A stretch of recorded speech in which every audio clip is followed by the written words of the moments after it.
Também agradecer a presença do pessoal, né, na verdade, a receptividade toda, assim, né, o Instituto Legado nos recebe aqui, assim como outras instituições que trabalham com impacto social, então a gente agradece muito esse acolhimento, esse lugar, esse espaço para a gente trabalhar, que é uma energia de impacto social que rola aqui, que é muito legal. Então, eu acho que é isso. E vamos lá, né, gente? Vamos conversar um pouco. Bom, para quem não conhece a WeFlow, acho que todo mundo aqui conhece, né? Mas vou falar só rapidamente. A WeFlow é um grupo de seres integrais vivendo aquilo que a gente acredita. A gente recorrentemente está falando sobre qual é o nosso propósito, se está conectado com a WeFlow, como é que a gente melhora essa conexão. A gente trabalha para contribuir com a evolução consciente, integral e regenerativa da humanidade, através do desenvolvimento de pessoas e organizações. Nossa abordagem é regenerativa, de dentro para fora, né? Vocês vão ver que quando a gente fala sobre JEDI também, Justiça, Equidade, Diversidade e Inclusão, a gente gosta muito de trazer essa abordagem de dentro para fora. A gente acha que é assim que a gente consegue transformar as organizações, se transformando internamente. E a gente faz isso através de consultoria, treinamentos e experiências nas áreas de ESG e liderança regenerativa, né? E aí JEDI está dentro desse guarda-chuva de ESG. Então, eu sou a Marina, sou diretora de Relações Humanas, especialista em JEDI da WeFlow. Sou formada em Relações Internacionais e a minha trajetória foi por um caminho, né, da área de gestão estratégica. Trabalhei em ONG, governo, grandes corporações, trabalhei no Grupo Boticário, e foi mais ou menos na época que eu trabalhei lá, a Evelyn está aí representando, né, o Grupo Boticário, que eu entrei mais intensamente, né, já participava de alguns coletivos e alguns grupos fora do mundo corporativo aí na área de diversidade, principalmente questões de gênero. E aí lá no Grupo Boticário tive a oportunidade de trabalhar na área de comunicação específica, né, especificamente para diversidade e inclusão, e depois na área de diversidade do grupo também. Naquela época lá a gente lançou uma campanha chamada Com Você Eu Jogo Melhor, que foi premiada pela ONU Mulheres. Foi uma campanha que enfim, a gente não esperava, assim, né, o engajamento das empresas. Foram 250 empresas que colocaram o logo lá no site que a gente criou, né, do movimento, que na verdade virou um movimento, e pela equidade de gênero. Então a gente parar as nossas atividades para assistir a Copa do Mundo das Mulheres, e esse ano tem de novo, né, então é importante a gente estar atento a esses movimentos, né, porque a gente está tão acostumado a dar valor para o futebol masculino, não tem nem dúvida, a gente vai parar, e aí o futebol feminino nem sabia que era esse ano, o que ia acontecer. Então a gente acabou impactando organicamente aí umas 15 milhões de pessoas, e foram, dessas 250 empresas que se engajaram, foram quase 300 mil pessoas indiretamente impactadas, assim. Então foi super legal. E aí o tema lá dentro tomou uma outra proporção. A área de diversidade, que tinha 2 pessoas, tinha uma liderança ali que cuidava de outras áreas, e uma pessoa, foi para 12. Cresceu bastante, assim, né, centralizou, foi criada uma estratégia para isso. Então, às vezes uma ação que a gente faz ali movimenta uma energia e a gente consegue fazer a transformação que às vezes é tão difícil, né? E aí, depois de lá, eu acabei saindo do grupo porque eu passei numa bolsa de mestrado no Reino Unido, em Londres, de gênero, né? Gênero, desenvolvimento e globalização. E aí, desde que eu voltei de lá, eu estou trabalhando mais ativamente, então, nessa área de consultoria em justiça, equidade, diversidade e inclusão. Passei a fazer parte da WeFlow, que eu conheço desde que nasceu, né? Porque é um pessoal que eu amo demais há muito tempo, desde o ano passado. E estou super feliz lá, como, né, na área de relações humanas, e também, né, todos os projetos que envolvem essa frente especificamente, eu entro. E é isso, justiça, equidade, diversidade e inclusão, que a gente carinhosamente chama de JEDI. Hoje a gente vai falar um pouco sobre, rapidamente, como que isso se conecta com ESG, depois entrar um pouco na parte de vieses inconscientes, vai falar um pouquinho sobre como fazer isso na prática, como se libertar desses vieses na prática. A gente vai fazer uma atividade junto aí, pensar junto, né, como que a gente faz isso nas nossas empresas. Infelizmente não dá para a gente entrar tanto, né? Pouco tempo, mas vai dar uma pincelada por tudo. Depois, como ser uma pessoa aliada, né, para essa mudança, e falar um pouco do porquê que é tão difícil, né? A gente fala, e, nossa, traz super soluções, e nananã, e na prática é tão difícil. Então a gente vai ver que está muito além do cérebro, né? Está muito dentro da gente. E no final, a gente abre para perguntas, mas, enfim, fiquem à vontade, assim, se tiver alguma pergunta no meio do caminho, quiserem falar, é para ser uma conversa mesmo, tá, gente? Bom, gente, nós vamos falar de um tema que, se ele não estiver deixando a gente desconfortável, é porque a gente não está fazendo direito, sabe?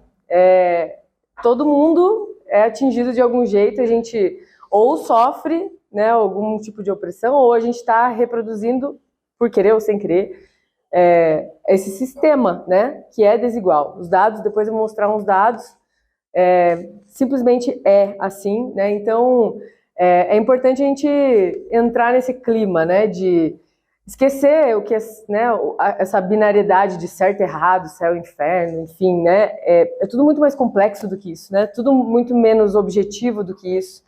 Então vamos desapegar, né, de verdades absolutas, né? No primeiro dia de aula lá do mestrado, a gente foi falar assim, né, sobre o que é isso, né? O que é gênero?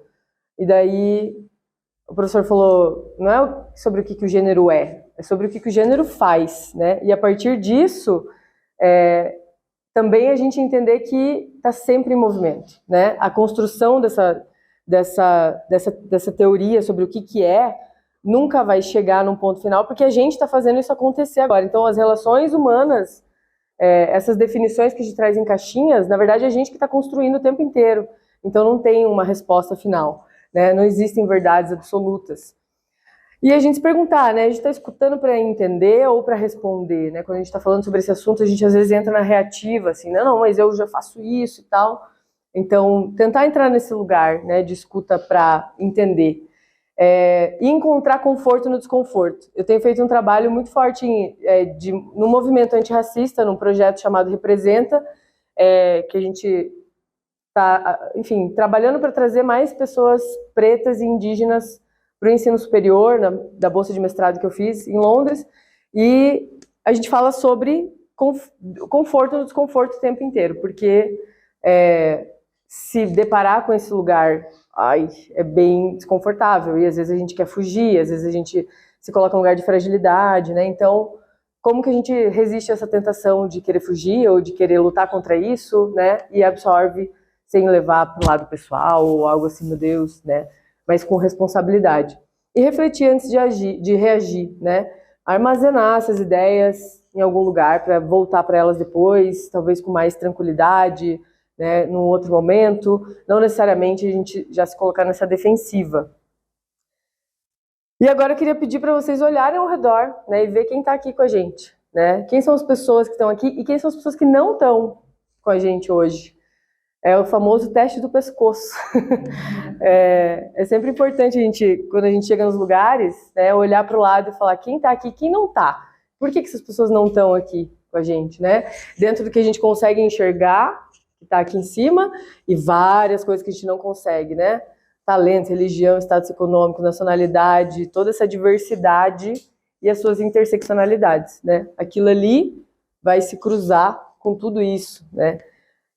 E a gente começa a pensar um pouco, né, no porquê que não estão aqui essas pessoas. Bom, acho que voltando a um contexto mais geral, né, a gente sabe o quanto está emergente falar sobre mudanças climáticas, falar sobre regeneração, falar sobre esse sistema em que a gente vive e que hoje está extremamente nocivo para o nosso planeta, né, para a natureza, para a gente. Os 9 limites do planeta, né, que é um estudo que fala sobre os limites que a gente não pode ultrapassar se a gente quiser preservar a nossa vida. A gente já ultrapassou um na década de 90, alguns outros já estão assim, na ponta, né? E o que a gente está fazendo, né? E aí, esse é o contexto ESG, né? Em que a gente fala sobre o sistema atual, né, que é um sistema baseado na exploração, que é uma consequência, na verdade, num sistema individualista, desequilibrado, desconectado, né, que quer um crescimento econômico a qualquer custo, e aí, por consequência, acaba, né, criando esse ambiente de exploração.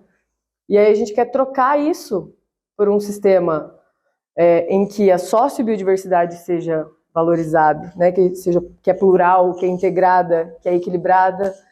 E aí a gente tem o ESG como base, né, ou como uma alternativa a um sistema capitalista puramente voltado para a exploração a qualquer custo, num equilíbrio, né, na parte social, ambiental e com transparência nisso tudo. JEDI acaba sendo uma consequência, né? Justiça, equidade, diversidade e inclusão. Se você muda a mentalidade, né, a forma como você enxerga as coisas e faz as coisas, não é a premissa básica, e sim a consequência disso. Assim como a exploração é a consequência da mentalidade exploratória, né? Não só do meio ambiente, mas das pessoas também. Então é assim que JEDI e ESG se conectam. Mas o que é, né? Cada uma dessas coisas, né? Justiça, equidade, diversidade e inclusão.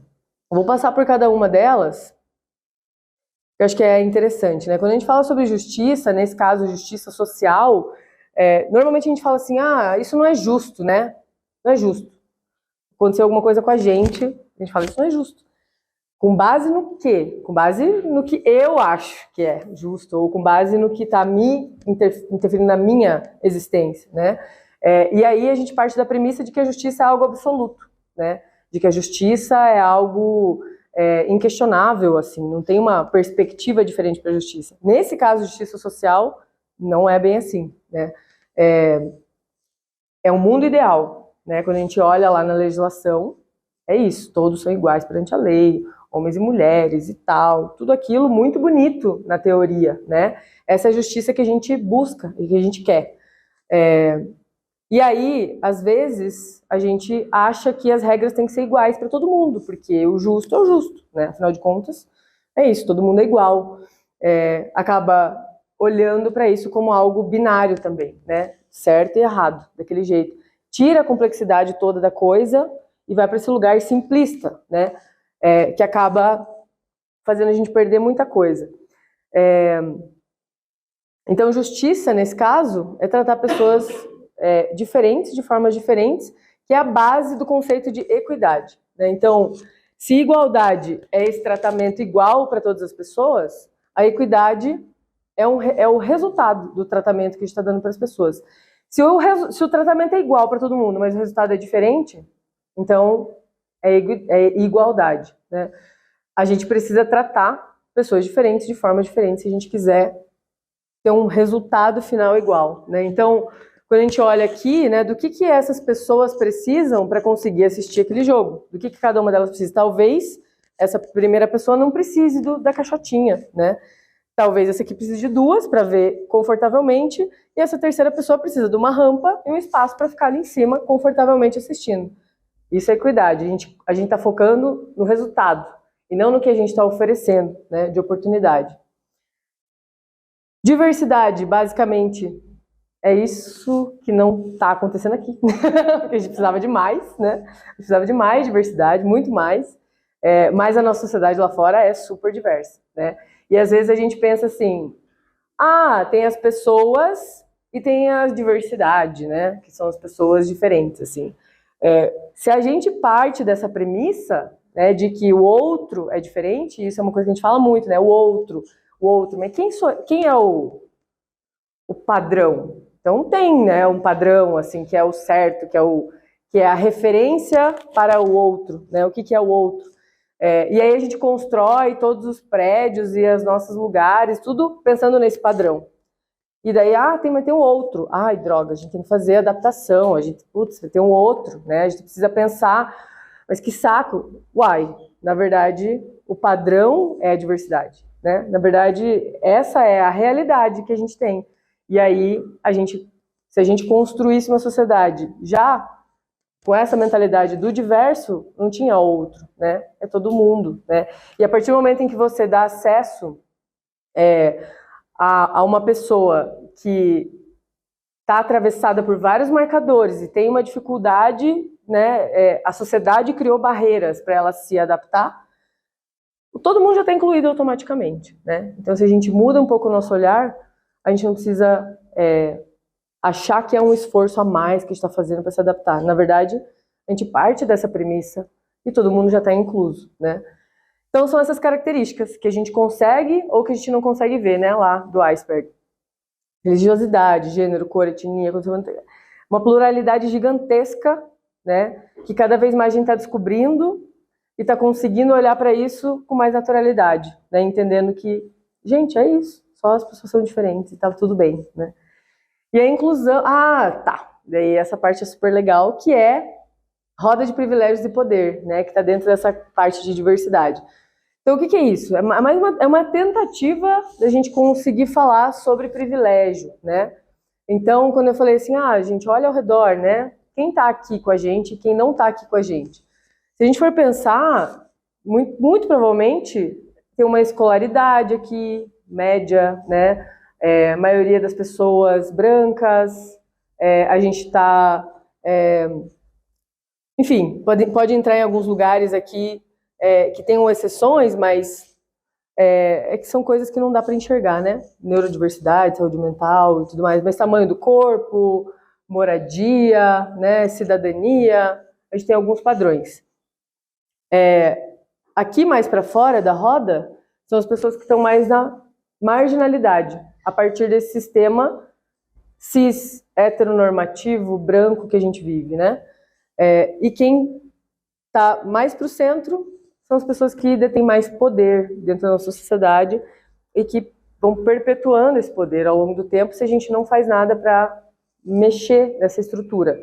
E, obviamente, né, que são as pessoas que estão num lugar mais de conforto e menos interesse também em fazer com que isso se transforme. E aí, dentro disso, tem a interseccionalidade, né? Então, eu não sou só uma mulher lésbica, eu sou uma mulher lésbica branca com ensino superior, sem deficiência, neurotípica, não sei o quê. Então eu tenho vários privilégios dentro disso, né? Assim como às vezes pode ser que a pessoa esteja atravessada por vários marcadores, né? É uma mulher preta, trans, com ensino fundamental, pobre, e aí, qual é a violência que essa mulher vai sofrer? Não é uma camada em cima da outra, né? Não é só, eu sofro X, daí agora é 2X, 3X. Não, é uma opressão muito específica.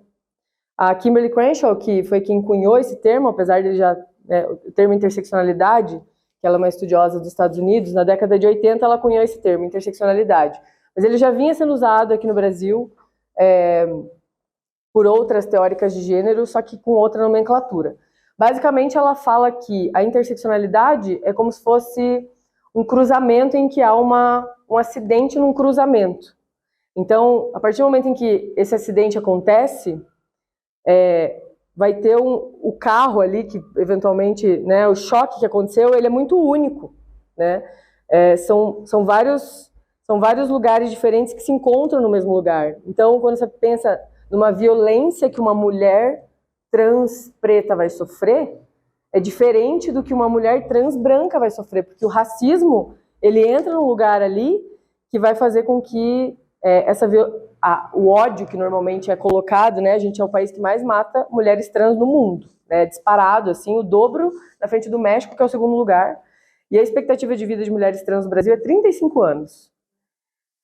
Então, assim, como é que essa violência acontece, né? O que tem dentro de uma pessoa que acaba gerando essa violência? Tá misturado muita coisa, né? A questão de a cis-heteronormatividade, essa norma que a gente não pode fugir, né? Que tem que ser cis, que tem que ser cis, que tem que ser hétero, que tem que ser hétero. Essa norma é o que faz com que essa violência acabe sendo gerada. E essa norma também, da supremacia branca também, gera um ódio, e aí essa violência vai acontecer de uma forma muito específica, né? Então, isso é importante quando a gente vai criar políticas, quando a gente vai pensar em como é que a gente protege essas pessoas. Não é uma camada a mais, é muito difícil, porque eu sinto muito, assim, ouço nas empresas, a gente vai falar sobre mulheres, a gente vai falar sobre comunidade LGBTQ, como se essas coisas não se cruzassem o tempo inteiro, né? E elas se cruzam, né? Uma mulher, ela não é universal, né? São muitas mulheres diferentes, vivendo muitas coisas diferentes, E cada mulher vai passar por coisas muito específicas, né? Uma mulher pode ter um problema lá de conseguir acessar maiores cargos, a outra trabalhou a vida inteira e só quer poder descansar, né? Eu quero acessar o mercado de trabalho, eu quero votar, a outra quer poder parar de trabalhar um pouco, né? Porque a vida inteira foi só isso que ela fez. Então, a interseccionalidade nos ajuda a olhar por essas lentes. E a inclusão, por fim, né? Um ambiente onde todo mundo, independente da sua diversidade, tem capacidade não, né? Tem um ambiente de segurança psicológica, né? Tem uma estrutura que possa fazer com que todas as suas diferenças sejam celebradas, não só aceitas ou, né? É mais do que isso, né? Não é respeitar apenas, é celebrar a diferença, né? É isso, gente. A gente é diverso, né? Então, quando a gente vai incluir, a gente precisa se perguntar, né? Quais são as barreiras que a gente precisa quebrar. Eu queria provocar um exercício aqui para vocês, gente, da gente fazer o círculo da confiança. Agora a gente vai fazer um exercício chamado Círculo da Confiança. A primeira parte dele vai ser agora e a segunda a gente vai ver logo mais, um pouquinho mais para frente. Então, para começar, para fazer essa primeira parte, eu vou pedir que vocês peguem um papel e uma caneta. E nesse papel, vocês vão colocar algumas colunas e algumas linhas, uma tabela, basicamente. E agora vocês só vão usar o lado esquerdo dessa tabela, colocando ali, né, na primeira linha, nome. E aí vocês vão elencar o nome de 10 pessoas, pode ser menos, não precisa ser necessariamente 10, mas de 5 a 10 pessoas que vocês confiam. De preferência que não seja da família.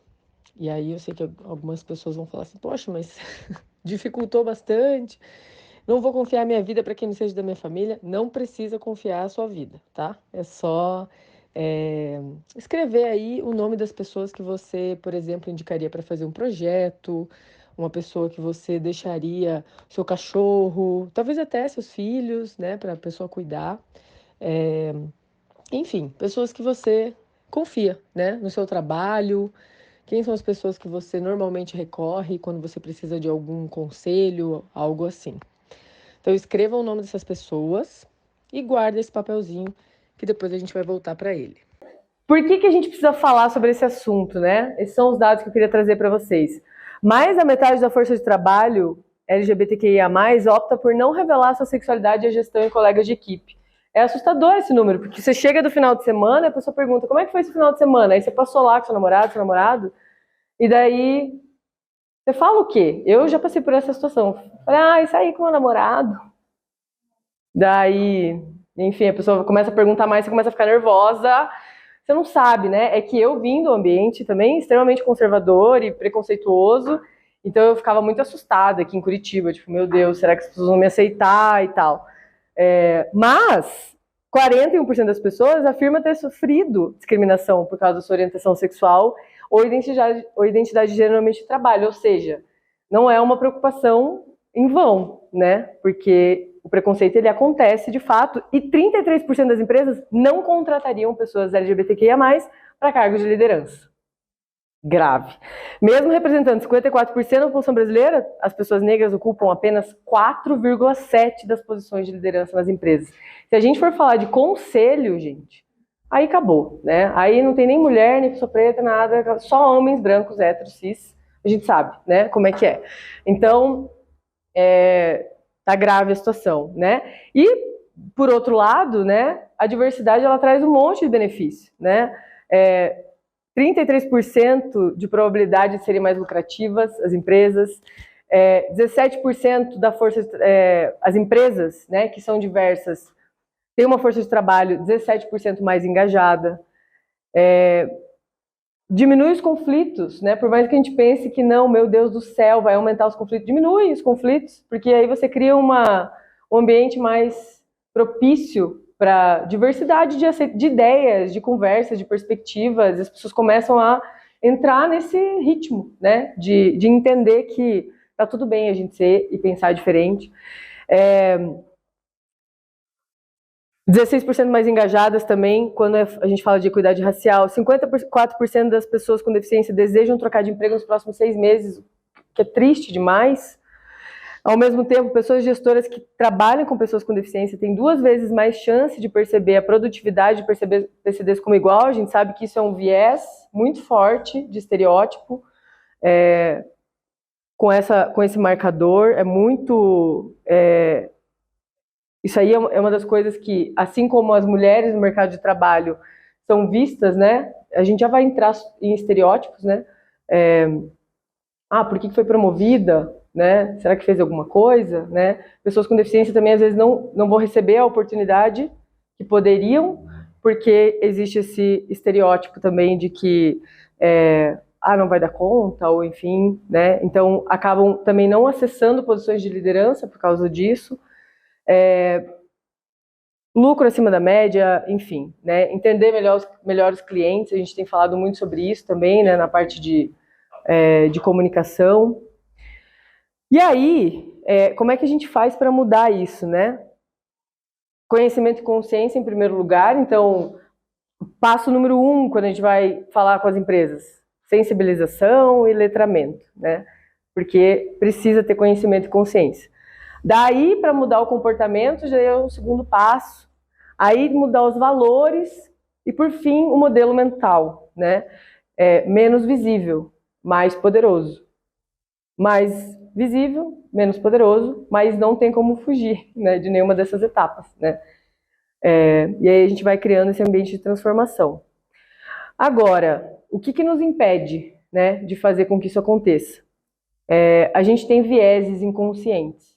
A gente está dentro de uma estrutura que nos coloca informações no nosso cérebro desde que a gente nasce. Assim, a gente é uma esponja, né, quando a gente nasce. Assim, muita informação, muita informação, muita informação. E aí, o nosso cérebro, ele vai processando essas informações de uma maneira super, alta capacidade de processamento de informações, só que recebe demais, né? Então, se a gente recebe uma média de 11 milhões de bytes por segundo, a gente consegue processar 40. Então, toda essa informação que a gente recebe, o nosso cérebro, ele tem uma forma de lidar com isso, que são 2 sistemas. O Daniel Kahneman, que é um Nobel de Economia, ele fez um livro chamado Rápido e Devagar, em que ele fala desses 2 sistemas, sistema 1 e sistema 2. E aí, o sistema rápido, ele é esse sistema que é o nosso inconsciente, que vai nos ajudando a processar tudo enquanto a gente vive, né? Porque senão a gente não consegue. Esse aqui é verde, amarelo, não, eu quero tomar um café, parando no sinaleiro. Às vezes você está dirigindo, a gente está no modo inconsciente, né? E a gente não teria capacidade, né, de processar tudo se não fosse essa maneira do nosso cérebro lidar com isso. Então ele economiza energia, né, ele desenvolve atalhos para a gente conseguir processar tudo, né, e viver. Até porque o nosso cérebro, ele corresponde a 2% da nossa massa corporal, só que ao mesmo tempo ele consome 20 a 25% de energia. Então essa semana, né, a gente estava conversando, tô super cansada, né, passou por um momento de talvez uma descarga emocional muito grande, né, ou tá lidando com questões emocionais, ou, né, tá pensando, refletindo muito, é isso, a gente fica muito cansada mesmo, porque é uma máquina que consome muita energia. E aí, esses atalhos, né, que são chamados de heurísticas também, eles são, tipo um algoritmo, né? É um algoritmo. E assim como os algoritmos, né, no Instagram às vezes nos mandam umas coisas que a gente fala, ué, o nosso cérebro também, né? Ele manda uns negócios meio estranhos, né? E aí a gente às vezes não para pensar do porquê que isso está acontecendo, por que eu tô pensando isso, por que eu tô falando isso, por que eu tô fazendo isso. Ou às vezes nem percebe que fez, só depois que fez, né? Ou depois que pensou. E aí a gente precisa, obviamente, começar a entender o que formou esse algoritmo nosso. Todas as informações que a gente consome vão criando esse algoritmo gigantesco que fazem com que a gente tenha cada um seus vieses, né? O que é interessante é que o sistema 2, né, que é o sistema lento, ele tem capacidade de mudar o sistema 1. Então, basicamente, o sistema 1 é o seguinte, você está andando lá de carro na rua, tá tudo normal, não, sistema 1 lá, dirigindo, fazendo as coisas e tal. De repente passa uma pessoa de bananas, de pijamas no meio da rua. Aí o sistema 2 fala, para, esse negócio tá estranho, tem alguma coisa errada aqui, isso aí não tá dentro do meu script. Aí a pessoa, tá, vem pro consciente, aí eu olho de fato para aquilo, né? Que sim, né, o olho tá vendo, o cérebro tá processando, você tá fazendo as coisas direitinho. Não é que a gente desligou e tá dormindo, não, ele nunca desliga, né? Mas vem pro consciente só quando aquilo chama muita atenção. Aí você fala, e aí é nesse momento que a gente tem a capacidade de mudar a nossa percepção, né, sobre as coisas. Né? Ah, beleza, né? Isso aqui não era muito comum lá em Toledo, mas aqui em Curitiba é. Ok, isso é normal, né? Então vamos reprogramar esse algoritmo para que da próxima vez a conclusão seja diferente, né? E aí, é isso, todo mundo funciona assim, né? Ele nos ajuda muitas vezes, né? Vai preparar o café, né? Vou decidir, será que eu vou no rap? Não vou? Tem uma emergência, resolve tudo. Ou quando a gente estava lá na época, né? Tempo das cavernas lá, que era tudo muito ameaça, então eu preciso processar muito rápido as informações, vou escolher a roupa, ou tô andando no meio do mato e daí tem uma cobra, não vou parar para pensar, olhar de perto, não, afasta, pronto, né? Deixa ela passar lá. Então, o sistema 1 funciona maravilhosamente bem. Só o problema é quando ele dá um errinho. Algumas pessoas provavelmente já conhecem essa não sei o que é isso, gente. Enfim, mas a historinha é: pai e filho sofrem um acidente terrível de carro, alguém chama a ambulância, mas o pai não resiste e morre no local.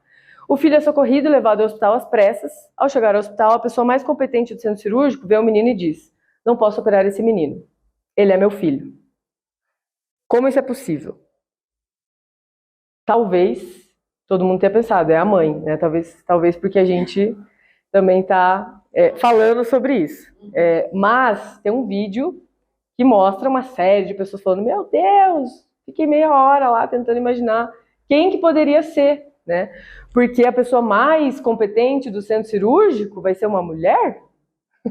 Como assim, né? Tem também com CEO, né? A gente pode testar várias coisas aí, funciona, né? Se você pega o desprevenido, não sabe, se a gente não está falando sobre esse assunto, a chance da gente cair nessa é grande. Isso é o nosso sistema 1 trabalhando. É o nosso inconsciente, o nosso algoritmo dando a resposta. Ele lê, ele já vai pegando todas as informações, pum, tá aqui a resposta, é uma mulher. E aí é um homem, né? Não sei, enfim, não sei qual é a resposta. E aí é isso que acontece às vezes num processo seletivo, né? É isso que acontece às vezes, já vem uma resposta ali, não, essa pessoa não é competente. Daí se você para e traz o sistema 2, por quê? Exatamente, eu quero colocar no papel aqui, por quê? O que eu vi que não vai dar certo, quais são as evidências? Aí você está colocando consciência, está colocando o sistema 2 em ação para tirar esses vieses. Nem sempre vai funcionar, né? Mas é uma das formas, né, da gente conseguir reduzir esses vieses. E é isso, né? Um erro da Matrix, como a gente viu. E aqui são os vieses que a ciência já mapeou, mais de 160, mais de 180 erros desses. E aí a gente vai entrar em vários lugares, efeito halo, efeito halo, né, que eles falam que é o efeito auréola, né? Então você coloca uma auréola na pessoa porque ela estudou na mesma universidade que você, e daí ela chama muito mais atenção do que as outras. Ai, gostei desse candidato. Por que gostou? Não sei, mas eu gostei, assim, uma energia boa, não sei explicar. Para pra pensar, né, se tem alguma coisa. Ou teoria de pico e fim, né? Então acontece também de você chamar mais a sua atenção no começo, no meio e no fim, as pessoas que estão nesse intervalo vão passar despercebidas, né? Então a gente precisa estar atento o tempo inteiro, né? Quando vai fazer uma promoção, né? Enfim, o que está acontecendo, né? Como é que eu tiro esses vieses? A gente acha, né, que está tomando as decisões de forma super objetiva, né? Que a gente é super racional, nossa. Mas daí tem um monte de vieses. Basicamente, né, do que eu devo me lembrar também, esses viés que afetam a nossa memória, muita informação, aí a gente corta e só sobra, né, o que a gente considera ser relevante, com base nesse algoritmo. Não entendi direito, então eu vou preenchendo umas lacunas aqui e preciso agir rápido, né? Às vezes eu preciso tomar uma decisão, então eu acabo enviesando. E aí a gente acaba fazendo isso, né? Olhando para as pessoas e tirando conclusões. Ah, a pessoa tá com uma roupa, é vulgar, tá com, né, falou alguma coisa, ai, não sei, não gostei, será que é isso mesmo? Será que ela foi promovida por causa disso? E o que acontece quando a gente está... Estereótipos são... eu vou trazer alguns estudos aqui rapidamente, que a gente está um pouco tempo, mas os estereótipos são o viés mais estudado, né? Por isso que a gente vai trazer mais informações sobre ele. E eles são extremamente nocivos, né? Então imagine que você, a vida toda, ouviu: mulheres não sabem dirigir, mulheres não sabem dirigir, mulheres não sabem dirigir, mulheres não sabem dirigir. Aí você pega o carro pela primeira vez, porque é a primeira vez que você pegou, você dá uma raspadinha. Ah, viu? Sabia, mulher não sabe dirigir. Aí o que acontece? Não quero pegar de novo o carro, porque deu aquela raspadinha e já me olharam assim, né? Mulher não sabe dirigir. E aí, porque eu não pego mais uma vez, daí eu realmente não aprendo a dirigir, né? Assim como, por exemplo, sei lá, eu tenho um estereótipo, pessoas de determinada etnia não sabem falar em público, são tímidas. Aí a pessoa é um super talento, super saberia. Mas por isso, porque tem estereótipo, já tem uma barreira. Se errar, já vão falar, é por isso, né? É isso. Então a gente vai minando, minando, minando, e depois ainda a gente olha os dados e fala, realmente, né? Mas o que criou aquilo lá, né? Será que é assim de fato, ou a gente que está criando essa realidade a partir dos nossos estereótipos, que estão boicotando as pessoas e elas não conseguem se expandir? Então é um perigo muito grande, né? A gente colocar as pessoas em estereótipos. A gente coloca elas em gaiolinhas, né? E não conseguem expandir. Aqui, por exemplo, né? Um estudo de Harvard. As chances de uma mulher ser selecionada na primeira fase para a orquestra nos Estados Unidos são 50% maiores quando o teste é feito a cegas. Então foram lá, fizeram o teste, só homem passando. Vamos colocar uma cortina aqui? Só ouvir? 50% mais mulheres entraram. Outro, né? Currículos idênticos. Só o nome de homem e nome de mulher. 79% dos aplicantes com nome de homem versus 49% mesmo currículo. Valia a pena a contratação dos homens. E as mães também superestimam a capacidade dos filhos meninos de engatinhar em comparação com as filhas. Os estudos provam isso. Ou seja, não é porque a gente não ama, né? É porque é um viés, né? É um viés. E aí é isso, né? Performance dos homens superestimada, né? E aí, quando o ambiente é composto por homens, isso é pior ainda, né? Obviamente. Aqui um outro relacionado à raça. Currículos com nomes que parecem de pessoas brancas, mais chance de receberem uma ligação para entrevista do que os nomes de pessoas pretas. 8 anos a mais de experiência ele equivale. Ter um nome branco equivale a 8 anos a mais de experiência. O memorando cheio de erros foi entregue. Os advogados avaliarem lá. Quando acharam que a pessoa que tinha escrito era preta, a nota era 3,2. 4,1 quando era escrito por uma pessoa branca. Os autores brancos ainda tiveram uma colher de chá. Ah, mas tem muito potencial, não foram muito bem, mas tem muito potencial. E as pessoas negras, não acredito que essa pessoa frequentou uma universidade tão boa. Pois é. Então a raça também impacta na nossa percepção. E aí, gênero e raça, né? Quando homens e mulheres estão trabalhando juntos, as mulheres recebem menos créditos por um resultado positivo. Elas são percebidas como terem contribuído menos para esse resultado e mais culpadas pelos erros. Milhares de potenciais candidatos para políticos, os homens tinham 60% mais de tendência a se perceberem como muito competentes. Aquela história, né? Dos homens se candidatarem para cargos que eles não necessariamente se sentem prontos, e a gente, mulheres, nossa, estou 150% preparada, mas não será. E aí a gente, né, acaba não ocupando esses espaços. Isso é culpa nossa? Não, gente. Isso não é culpa nossa, né? Isso é culpa de um sistema que a gente precisa mudar. Como é que a gente cria as condições para que isso não aconteça? E não simplesmente fale, ah, não, é por isso, então. Mulher não quer, não acha que está competente, então os homens vão ocupar. Não é essa a resposta, né? Mulheres e pessoas pertencentes a grupos mais vulnerabilizados disseram que têm medo de outras pessoas pensarem que conseguiram seus empregos devido ao compromisso da empresa com justiça, equidade, diversidade e inclusão, e não devido às suas qualificações. De novo, isso é um problema das pessoas que estão sendo beneficiadas pelas políticas afirmativas? Não.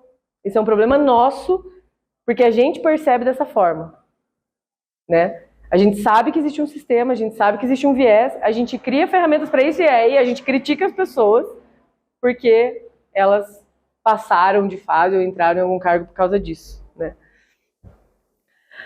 Como as empresas têm feito? Em termos de processo seletivo, né, em termos gerais, assim, técnicas, processos, estruturas, a gente sempre começa com um senso de diversidade para entender como é que tá, onde que a gente tem que mexer, o que a gente tem que falar, né, foi o que a gente fez com o Grupo AM no ano passado, para entender, ok, aqui tá bom, aqui tá ruim, aqui a gente pode melhorar, cruza os dados, né, que tá, e aí olhar de forma crítica, né, como que estão as contratações, as promoções, licenças, demissões, cargos de liderança. Aí começar a pensar os processos, né, a partir dessas lentes que interrompam vieses. Como é que eu faço, né? Como é que eu faço para olhar para evidências? Treinando líderes para conseguirem anotar, pausar quando estiverem diante de uma decisão importante. E conseguir driblar vieses é um diferencial, né? A gente precisa valorizar isso. Processos seletivos e promoções, né? Esconder a identificação de gênero, raça, universidade, idade, etc., né? Que podem enviesar a nossa decisão tanto quanto for possível ao longo desse processo. Total transparência de critérios, né? Na WeFlow a gente fez isso ano passado, quando a gente fez os dois processos que a gente fez, a gente olhava só as respostas das pessoas, né? A gente fez isso também no Grupo AM. Um roteiro de perguntas padrão, né? Eu não vou perguntando outras coisas, obviamente que isso acaba acontecendo, mas os meus critérios estão transparentes, né? Eu sei o que eu estou procurando, então eu não vou arranjar uma desculpa para contratar aquela pessoa que às vezes o meu viés quer que eu contrate, e sim, de forma muito objetiva, e ativando o sistema 2 de forma mais frequente, né? Por que eu escolhi essa pessoa? Consigo confirmar minha intuição com dados e evidências, né? Assim a gente consegue reduzir. Vamos na prática pensar um pouquinho nisso? Porque eu acho que deve ter vindo algumas coisas na cabeça de vocês do dia a dia de trabalho. Então eu queria provocar, né? Por que é importante trabalhar essa questão, né? Para performance em geral. Se vocês quiserem se juntar em duplas, fazer sozinhos, enfim, como vocês preferirem, eu coloquei grupos de 5, mas pode ser ou pode não ser, tá? Fiquem à vontade. Para a gente responder por que, o que e como, né? Então, por que e onde esse tema é importante dentro da sua área ou dentro da sua empresa? O que seriam 3 coisas, tópicos, áreas que poderiam ter uma maior relevância se fossem incluídas ali, né? Então, se eu trouxesse essa perspectiva ou esse processo, essa ação, o que isso traria de benefício, né? O que eu poderia fazer e como? A gente não vai conseguir entrar de forma muito aprofundada, né? É mais uma provocação para a gente começar a mexer nessas energias dentro da gente, tá bom? Primeira coisa que eu queria colocar aqui, não precisam preencher agora, tá? Mas depois, lá naquela fichinha que a gente preencheu lá no começo do Círculo da Confiança, a gente colocar essas classificações ali em cima e aí vocês olharem qual que é esse mapa, quão diverso está esse mapa das pessoas em que a gente mais confia. Por isso que eu falei não necessariamente familiares, porque acaba indo, obviamente, né, para um lugar mais padrão, assim, menos diverso, mas ainda assim, o Círculo da Confiança, ele nos mostra que quanto mais confiança a gente tem, mais ampla ou recompensada é essa pessoa, né? Então, isso vai acontecer no nosso ambiente de trabalho, aquilo que eu falei, né? É a pessoa que eu vou escolher para tocar um projeto, então é a pessoa que vai ter mais oportunidade, às vezes, quanto menos próximo da gente, quanto menos confiança, maior a indiferença, né? Então, como é que a gente faz para furar a nossa bolha e se aproximar de pessoas mais diversas, conseguir sentir as diferenças no nosso dia a dia? Que aí é o ponto que eu queria entrar agora, que é a parte dos afetos, né? Aqui tem algumas coisas sobre como se aliar, né? Tem pessoas que ampliam as vozes de quem, às vezes, não... vozes mais marginalizadas, então criar esse canal, advogar, influenciar por um grupo que está atravessado por esses marcadores, ou tem a expressão Killjoy, que é a pessoa famosa Estraga Prazeres, que ela não apenas confronta os problemas, mas ela fala assim, não, igual, exatamente o que a Patrícia falou.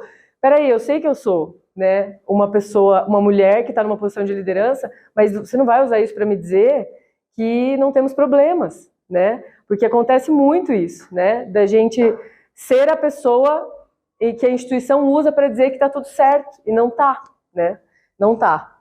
Então, essa daqui é a Killjoy. Eu não sei eu não sei se vocês conhecem, mas ela é de um jogo, e o nome dela é Killjoy. E aí ela tem a caixa de ferramentas dela, né? Que é como que a gente faz, né? Para trabalhar essas questões. Então, em primeiro lugar, aquela roda de privilégios lá do começo, reconhecer, aprender a ouvir novas narrativas, né? Se conectar com outras pessoas, saber como é que é essa experiência, né? Exercitar essa empatia. Essas novas narrativas são, por exemplo, a história do Brasil, que foi contada para a gente de um jeito na escola, e se vocês acessarem lá no podcast Projeto Quirino, vocês vão ver uma história completamente diferente do Brasil, a partir de uma perspectiva da população negra, que a gente não ouviu na escola. Interromper o sistema 1, ativar o sistema 2, esmiuçar esses vieses, por que isso está acontecendo, encontrar novos caminhos, as heurísticas. A gente vai ter um caminho ali que a gente faz toda vez. Não vai, entendi agora, aí vai mudar. Não vai mudar, né? É tipo abrir um caminho novo no meio da floresta. Você vai ter que fazer ele várias vezes de forma forçada até que o outro vá fechando e você consiga estabelecer essa nova conexão neural, né? E aí falta alguma coisa aqui que a gente vai falar já, para que a gente consiga daí liderar de fato a mudança de dentro para fora, né? Então eu queria que vocês fechassem os olhos por 1 minuto só, rapidamente, e que vocês, eu não vou pedir para ninguém compartilhar nada, então deixa a imaginação de vocês fluir, deixa as memórias virem. É uma conversa de vocês consigo mesmos, tá? Eu queria que vocês pensassem, lembrassem da última vez que vocês acham que agiram de forma enviesada, excludente ou opressora com alguém. Pode ser um pensamento, pode ser uma ação, pode ser que você viu uma pessoa atravessando a rua e vindo para perto de você e você saiu de perto, pode ser que você pensou que alguém não era capaz de fazer alguma coisa por questões físicas, pode ser que você tenha talvez falado alguma coisa meio agressiva ou até pensado, ou você sofreu alguma opressão, você se sentiu oprimido de alguma forma, foi constrangido às vezes por ser mulher na tua empresa, ouviu uma piada homofóbica, ou talvez fez a piada homofóbica. Queria que vocês lembrassem disso, né? E agora, conscientes assim, dessa ação que eventualmente oprimiu, constrangeu ou discriminou alguém, mesmo que dentro, né, do pensamento apenas, vocês tentem encontrar na memória um momento em que vocês aprenderam isso, em que vocês ouviram isso de alguém, que vocês viram isso num filme, que vocês leram isso em algum lugar, ou milhares de momentos, né? Ou, se você está pensando em um momento em que você sentiu opressão, que você se sentiu constrangida ou constrangido, quando que foi, talvez, que você tenha absorvido a crença de que você, de fato, merecia, né, se sentir dessa forma que você se sentiu, ou que você, enfim, em que aprendeu isso, né? Como foi essa situação?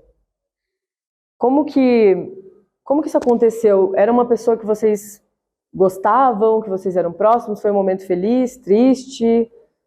Tentem deixar vir essa memória e esse sentimento que veio.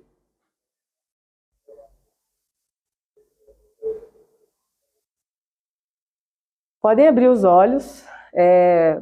Quando a gente fala de justiça, cuidado, diversidade e inclusão, a gente não está falando só de mulheres, comunidade LGBTQIA+, pessoas pretas. A gente está falando da sociedade, né, como um todo. E nessa sociedade, a gente está sempre nesses papéis. Uma hora a gente está sendo mais discriminatório, outra hora a gente está sofrendo discriminação, porque não é sobre uma pessoa contra a outra, né? É sobre um sistema contra a gente, contra todo mundo, né? E quando a gente está falando, né, de gênero, de raça, enfim, né, de habilidades físicas, a gente está falando de todas as pessoas. A gente está falando dos homens, a gente está falando das pessoas brancas. Então, é um sistema, né? E aí esse sistema, para a gente conseguir sair dele, é igual a Patrícia falou, a gente limpa o joelho quando a gente fez alguma coisa errada e troca a culpa pela responsabilidade. Ok, eu faço parte disso, o chip está aqui, né? Como é que eu faço para mudar isso? Não só para parar de, né, replicar o que eu tenho, esses preconceitos, mas também para eu conseguir me empoderar e entender que isso é um sistema. E vamos aí, né? Vamos aí.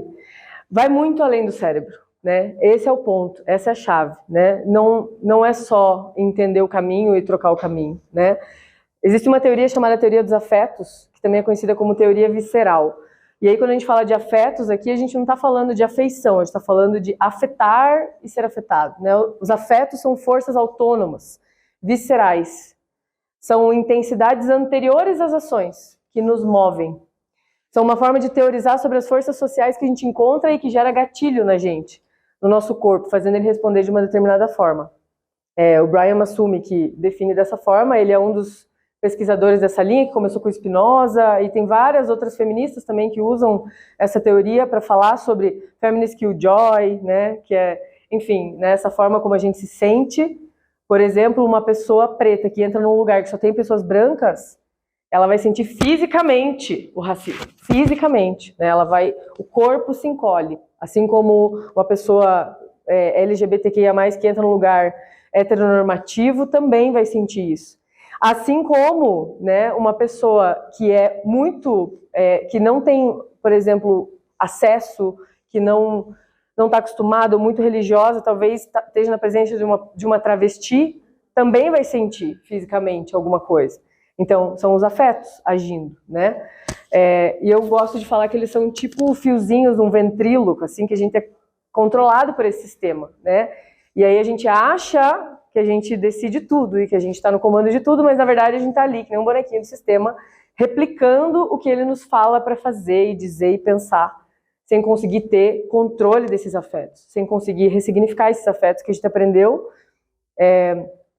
E a gente acha... Não, calma, não, eu gosto de fazer isso, isso é uma coisa que é parte de mim, será, né? Só que é muito difícil, né? Porque, não, peraí, né? E aquelas memórias, e o que eu aprendi, e aquelas relações que eu tinha, né? Será que aquilo, então, eu preciso me desvencilhar de tudo isso, né?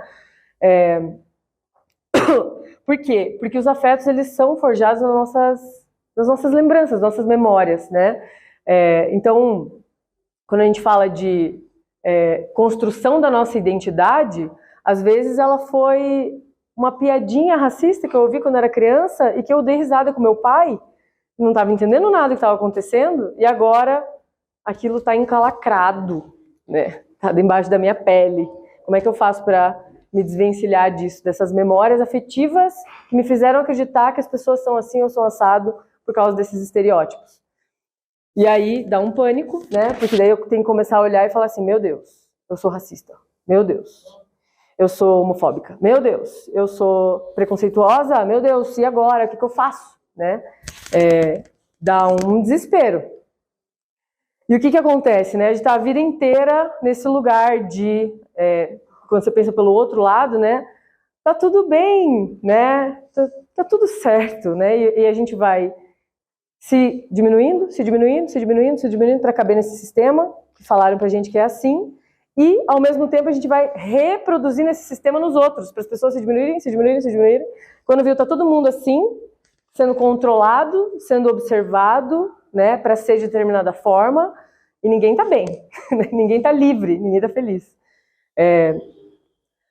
Quando a gente pensa, né, no que as crianças aprendem, os meninos gostam de... as meninas brincam de boneca, rosa é uma cor de menina, né, e todas essas crenças, o que isso gera no longo prazo? Uma coisa que parece uma besteira. Bom, né, se só meninas brincam de boneca, então só meninas cuidam de crianças, né, só mulheres cuidam de crianças. Se rosa é cor de menina, então quer dizer que quando alguém vai se expressar de outra forma, é o que? É gay? O que é, né? Então a gente fica colocando em caixinhas e isso tem consequências, né? E aí, essa autora, a Claire Hemmings, ela também é uma estudiosa da teoria dos afetos, ela fala, né, para compreender algo de forma diferente, a gente precisa sentir de forma diferente. E aí eu queria trazer um exemplo para vocês, para finalizar nossa conversa de hoje, a gente já está na hora, que é uma forma de sentir. Ah, vais a venir? Pues claro, estupendamente. Aquí estamos.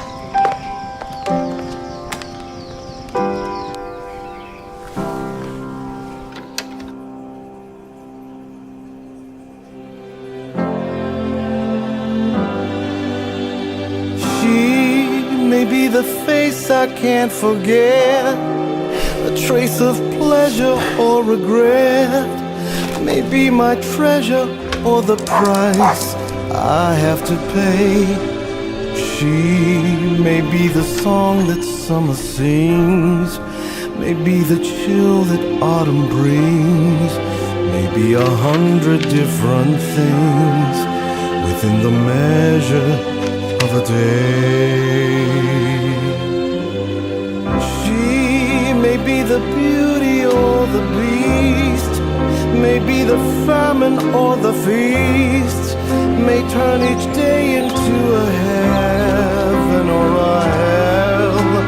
She may be the mirror of my dreams, a smile reflected in a stream. She may not be what she may seem inside her shell.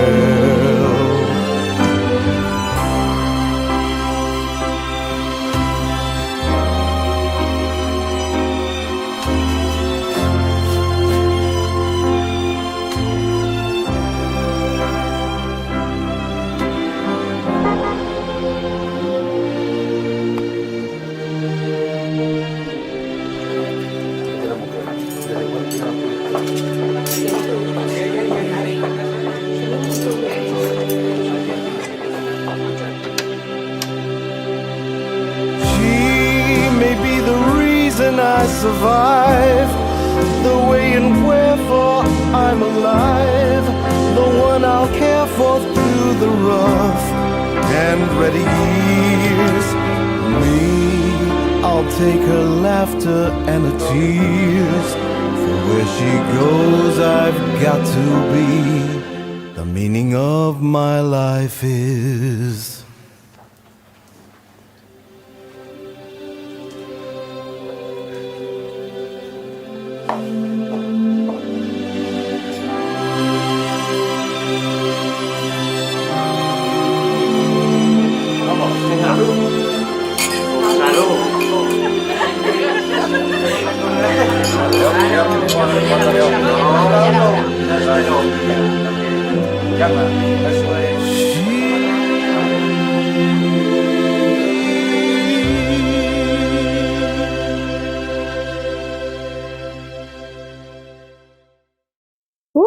Eu sempre fico emocionada com esse vídeo.